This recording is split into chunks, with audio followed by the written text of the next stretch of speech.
Assalamualaikum warahmatullahi wabarakatuh. Selamat datang di channel Izamoto. Kali ini kita akan membuat sebuah video tentang rangkaian elektronik, khususnya rangkaian kontrol lampu sen pada kendaraan bermotor dan bagaimana cara kerjanya.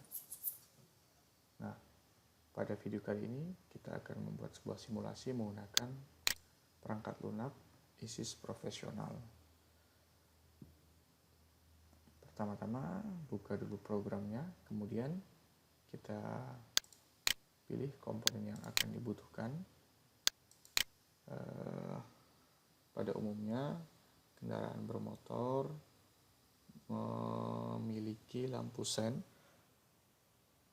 Perlu kita ketahui sebenarnya lampu sen tersebut rangkaian kontrolnya yaitu sangat sederhana. Jadi bagaimana kita lakukan simulasi. Adapun komponennya adalah sebagai berikut. Yang pertama yaitu baterai. Kalau di kendaraan motor ataupun mobil, kadang biasa kita sebut dengan aki. Kemudian switch atau saklar, switch, kemudian relay. Nah, relay kita bisa menggunakan relay satu polaritas atau dua polaritas. Di sini saya menggunakan 2 pole.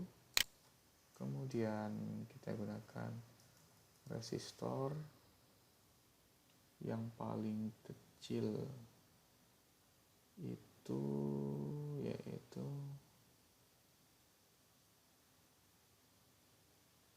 kita menggunakan resistor 10R kalau ada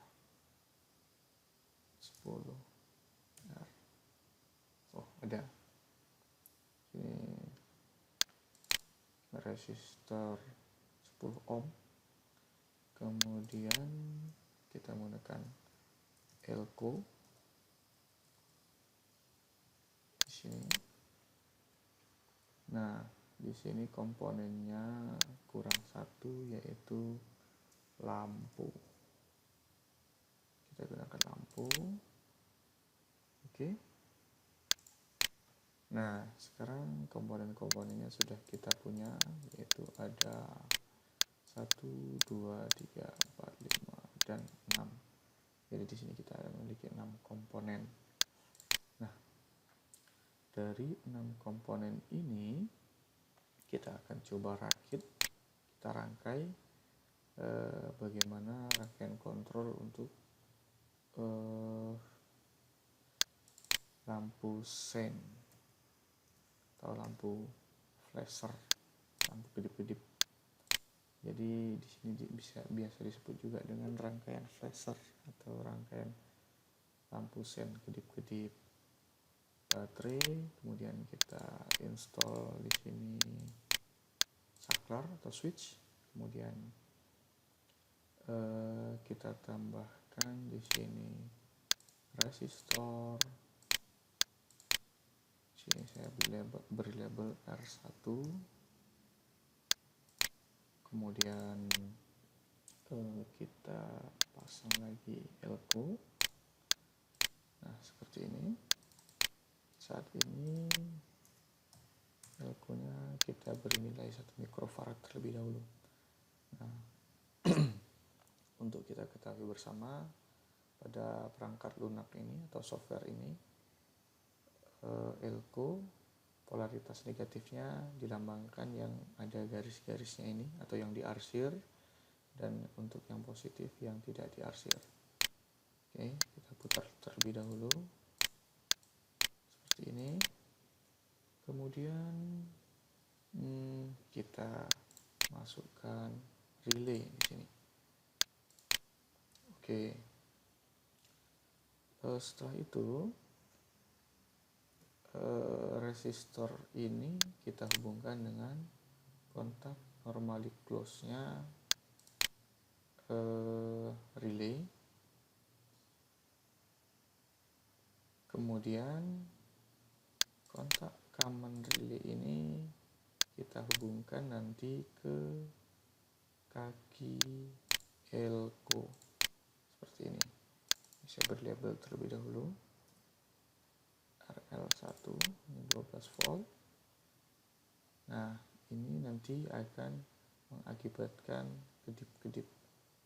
Nah, di sini relaynya kita hubungkan dengan positifnya elko, kemudian polaritas negatif baterai kita hubungkan dengan negatifnya relay dan negatifnya elko. Oke, rangkaian pressure sudah jadi, kemudian kita install lampu. Oke, di sini lampunya.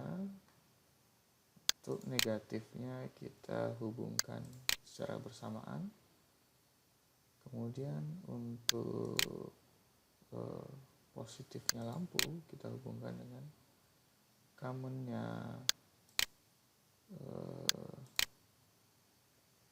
kamennya kontak relay yang kedua. Kemudian untuk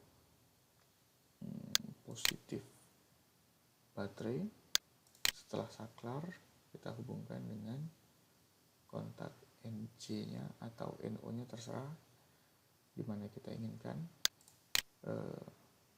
relay kontak yang kedua. Sini saya beri nama L1. Oke, sekarang rangkaian kita sudah jadi. Coba kita simulasikan. Oke,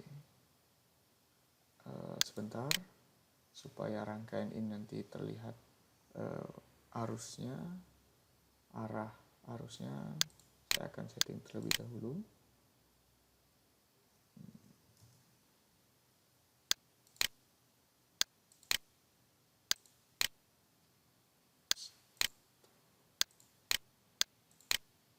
Sini.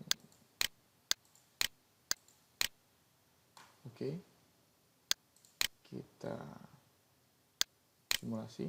Oke, sekarang udah nyala. Positif berwarna merah, negatif berwarna biru. Sekarang kita tekan saklarnya. Oke, kedip-kedip, namun kedip-kedipnya tidak beraturan. Mengapa demikian? Hal ini dipengaruhi oleh kapasitas dari elko ini. Sekarang coba kita naikkan nilai elko ini menjadi 10 mikrofarad. Kita lihat perbedaannya. Kita refresh. Kita simulasi dan kita aktifkan. Oke, sekarang agak lebih lambat. Nah, sekarang akan tetapi agak sedikit aneh karena ketika off-nya lebih lama, on-nya hanya sebentar. Mengapa demikian? Hal ini dipengaruhi oleh resistor R1. Jadi resistor R1 ini perlu kita naikkan nilai resistansinya agar terjadi keseimbangan. Kita matikan terlebih dahulu. Di sini nilainya 10R, saya naikkan menjadi 15R. Nah, di sini artinya 15R ini adalah 15 ohm. Oke, kita coba simulasikan lagi.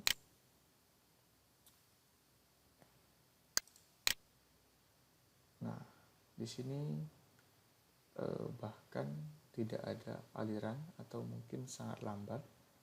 Jadi di sini saya kembalikan terlebih dahulu ke 10 atau kita turunkan ke 11. Oke. Seperti ini. Nah, saya ingin membahas cara kerjanya terlebih dahulu. Ketika saklar ini diaktifkan, maka arus listrik akan melewati R1. Ketika arus listrik melewati R1, maka akan masuk ke kontak NC relay dan terus mengalir masuk ke kapasitor sehingga mengisi muatan pada kapasitor sekaligus menjalankan mengaktifkan coil relay sehingga kontak ini akan berpindah ke NO. Kontak NC relay ini akan berpindah ke NO. Nah, ketika kontak ini berpindah ke NO, otomatis arus listrik dari R1 ini akan terputus. Nah, ketika arus listrik terputus, kapasitas atau muatan listrik yang ada pada elko ini akan menahan beberapa saat pada relay ini. Jadi kapasitas muatan listrik ini tergantung dari nilai faradnya, nilai kapasitansi elko ini. Jadi jika ingin lebih lama, maka nilai kapasitansinya ini dibesarkan. Apabila ingin lebih cepat, maka nilai kapasitansinya ini dikecilkan. Terus pengaruh R1 ini adalah besarnya arus listrik yang mengisi kapasitor C1 ini. Semakin kecil nilai resistansinya, semakin cepat terisi kapasitor ini, sehingga kedipnya itu akan lebih cepat ketika mati. Jadi tidak seimbang seperti tadi. Oke, sekarang kita coba aktifkan. Nah, sekarang geraknya agak kurang stabil seperti ini. Agak lambat. Sekarang kita coba turunkan ke 10 lagi. Kita kembalikan ke 10 ohm dan kapasitansinya kita turunkan ke 5 mikrofarad agar seimbang osilasinya.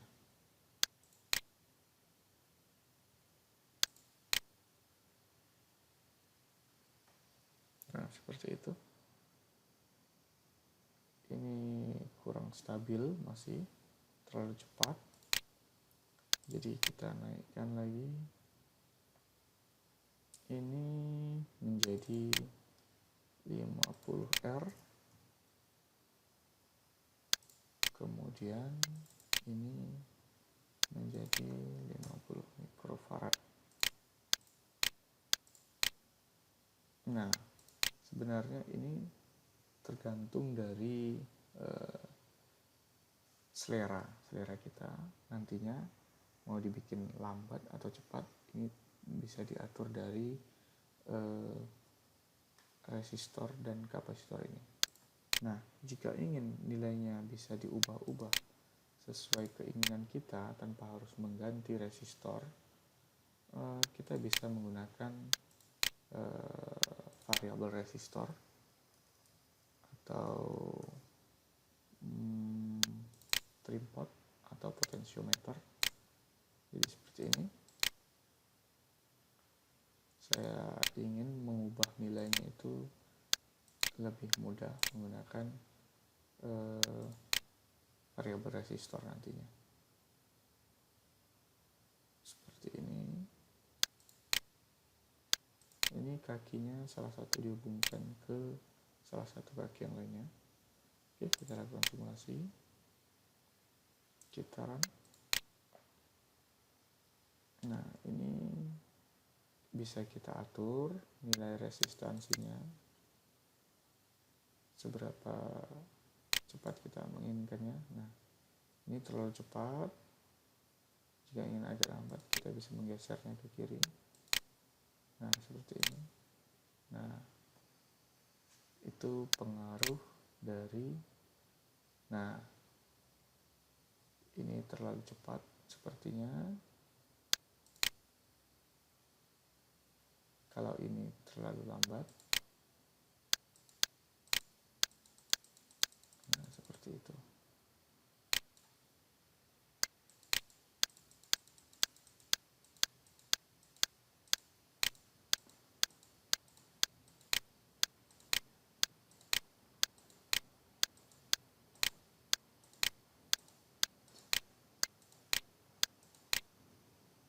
kira-kira seperti ini. Kalau seandainya animasinya kita atur,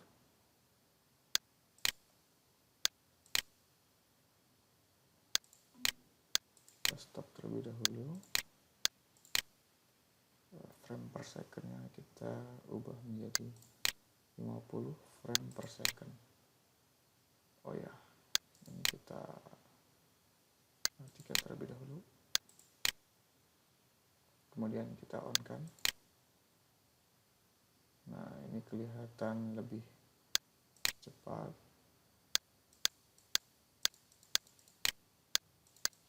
Kalau kita ingin melihat agak lambat, frame-nya kita kecilkan. Di sini menjadi 10 frame per second. Oops.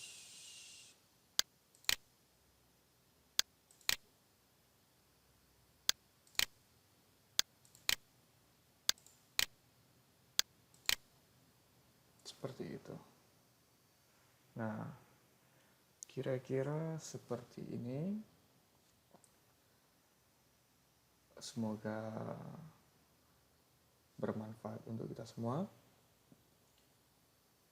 Cukup sekian dari saya. Assalamualaikum warahmatullahi wabarakatuh.